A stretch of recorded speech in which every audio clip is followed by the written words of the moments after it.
The final type of meditation that I want to introduce to you is called metta, or loving kindness meditation. It's interesting. Every meditation book on mindfulness that I read always has a appendix or a chapter at the end talking about metta meditation. They suggest that whilst your main practice might be the mindfulness, as we've discussed, there is a very, very strong benefit to practicing metta meditation, to practicing loving kindness. So what is this? It's basically the act of opening up your heart to invoking positive and good feelings. What you do, you'll start with your calm and slow breaths, like we do always, and then draw your attention to the feeling of your heart, and you will bring up the visualization of yourself, and you'll start sending feelings of loving kindness to yourself. Some people just can have that feeling. Other people will use words, and the words could be, may I be free of ill will, may I be free of suffering, may I be full of loving kindness, may I be happy. The words down that intent are what is necessary, but the words specifically aren't important. The idea is that you build up this feeling of loving kindness, this warmth, this inner heart feeling, and you build that up stronger and stronger and stronger.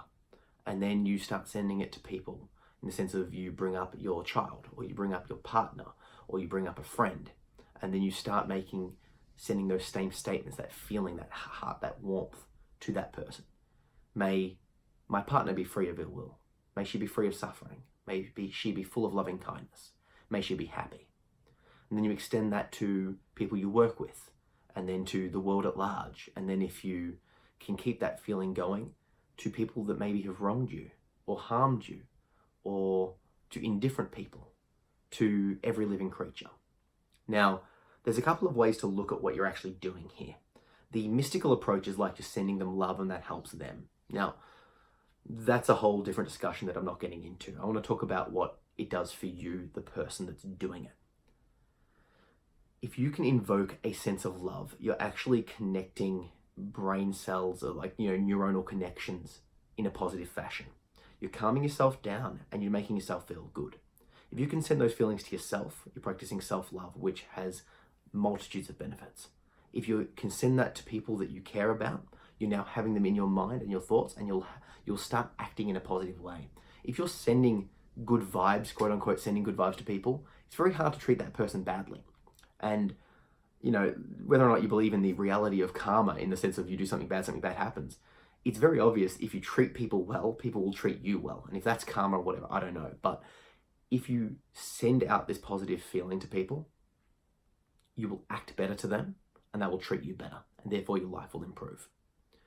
So there's a few things going on here that's completely non-mystical, non-spiritual, non-woo-woo. It's literally just opening yourself up. Now let's take that a step to people that you're indifferent to the world at large, to people that may have wronged you. There's that saying that's like, if you're holding on to anger, you're the one getting burnt.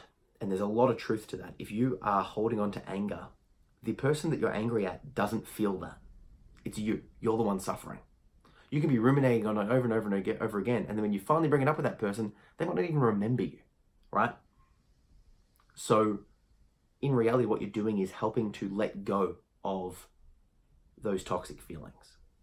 So I encourage you to try this. Now, some people will suggest you start with yourself first. Other people will suggest that you start with someone else first. However you go about this, it's fine. But the idea is that you get those feelings in your heart down here, you feel them, you sit with them, and then you start sending them out. And if you find them falling away or you find it struggling, you go back to yourself or back to that initial person, build it back up again, and keep going. Now, once again, the practical nature of this, you could do it for a minute, you could do it for 5 minutes, you could do it for 20. Some people use this as their sole meditative practice. All they're doing is loving kindness to themselves, to the world, to people in general, all living creatures over and over again. Other people use this as a supplement. That's what I do. I mainly practice mindfulness, and I do this on occasion. For example, in the same way that we did the open-minded meditation, the choiceless awareness meditation, I will on occasion do metta meditation as well.